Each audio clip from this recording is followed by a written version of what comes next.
దళితుడిని దుర్మార్గంగా కిడ్నాప్ చేసిన వల్లభనేని వంశీని జగన్ వెనకేసుకురావడం సిగ్గుచేటని టీడీపీ నేతలు మండిపడ్డారు. సత్యవర్ధన్ను వంశీ కిడ్నాప్ చేసి తీసుకెళ్లిన దృశ్యాలను మీడియాకు విడుదల చేశారు. వల్లభనేని వంశీపై కిడ్నాప్ కేసు అక్రమం అంటూ వైసీపీ అధినేత జగన్ చేసిన విమర్శలకు టీడీపీ ఘాటుగా బదులిచ్చింది. గన్నవరం టీడీపీ కార్యాలయంపై దాడి కేసులో ఫిర్యాదుదారు సత్యవర్ధన్ను వంశీ కిడ్నాప్ చేసి హైదరాబాద్ తీసుకువెళ్లారని టీడీపీ నేతలు ఆరోపించారు. ఈ మేరకు పార్టీ కేంద్ర కార్యాలయంలో సీసీటీవీ ఫుటేజ్ను విడుదల చేశారు. ఈ నెల 11న సత్యవర్ధన్ను వంశీ కిడ్నాప్ చేశారనడానికి ఈ దృశ్యాలే సాక్ష్యమన్నారు. ఓ కిడ్నాపర్ను జైలుకు వెళ్లి పరామర్శించిన జగన్ సమాజానికి ఏం సందేశం ఇస్తున్నారని టీడీపీ నేతలు ప్రశ్నించారు. 5 సంవత్సరాలు మీరు అరాచకాలు చేశారే, అక్రమ కేసులు పెట్టారే, అరెస్టులు చేశారే. ఇక్కడ మొత్తం సాక్ష్యాలతో సహా మీరు చేసినటువంటి కార్యక్రమాలన్నీ కూడా కనబడతా ఉన్నాయి. ఇవాళ ఆ కేసులో అతను అరెస్ట్ చేస్తే ఇవాళ మీరు వచ్చి బెదిరించి భయభ్రాంతులు చేయాలని చూస్తారా? జరగదు. కృష్ణా జిల్లాలో జరగదు. ఎక్కడా కూడా జరగదు. ఈ రాష్ట్రంలో ఎక్కడా కూడా మీ బెదిరింపులకు భయపడం.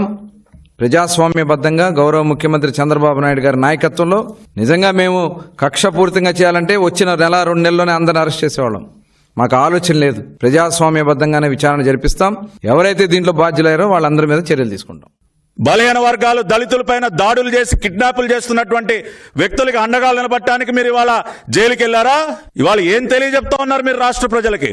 బలహీన వర్గాలపైన ఎవరు దాడి చేసినా నేను అండగా ఉంటా.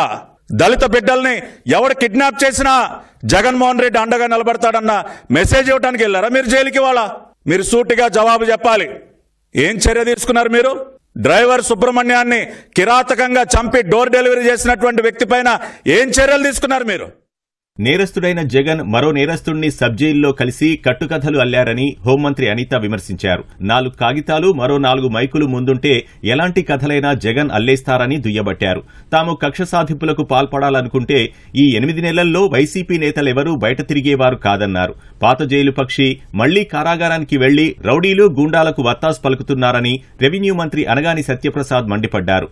దుర్మార్గుడిని పరామర్శించడానికి జైలుకెళ్లిన జగన్ కులాల గురించి మాట్లాడడమేంటని సోమిరెడ్డి చంద్రమోహన్ రెడ్డి ధ్వజమెత్తారు.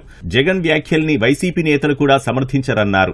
ఒక పాత జైలు పక్షి మళ్ళా ఎప్పుడు జైలుకి వెళ్తారో తెలీదు. అలాంటి జైలు పక్షి మరో జైలు పక్షిని పలకరించడం కోసం ఈరోజు జైలు దగ్గరికి వెళ్ళటం. మరి వచ్చిన తర్వాత ప్రెస్ మీట్లో మాట్లాడుతూ ఏదో వీళ్ళు వీర పోరాటాలు చేసి ఈరోజు జైలుకి వెళ్ళినట్టు, ఏదైనా సామాన్య మనుషుల కోసం, వారి హక్కుల కోసం, మళ్ళీ దళితుల హక్కుల కోసం పోరాటం చేసి జైలుకి వెళ్తే ఏదో పరామర్శించి వచ్చినట్టు, లేకపోతే మహిళా సాధికారత కోసం ఏదో సాధించడం కోసం జైలుకి వెళ్ళినట్టుగా వాళ్ళు ఇచ్చే ప్రెస్ మీట్ చూస్తుంటే హాస్యాస్పదంగా ఉంది. మనిషి అనే వాడు చేయని దుర్మార్గాలు చేసిన వాడిని జైలుకి పోయి పరామర్శించావు.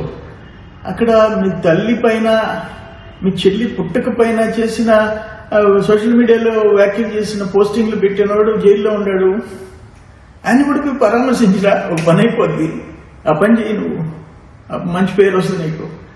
ఇది దురదృష్టం. ఇటువంటి నాయకుడిని మనం సమాజంలో ఎంతమందిని పార్టీ నాయకుల్ని, ముఖ్యమంత్రిని చూసాం. కానీ ఇంత నీచమైన ఆలోచనలు ఉండే ఒక పార్టీ అధ్యక్షుడిని మనం ఎప్పుడు చూడాలి.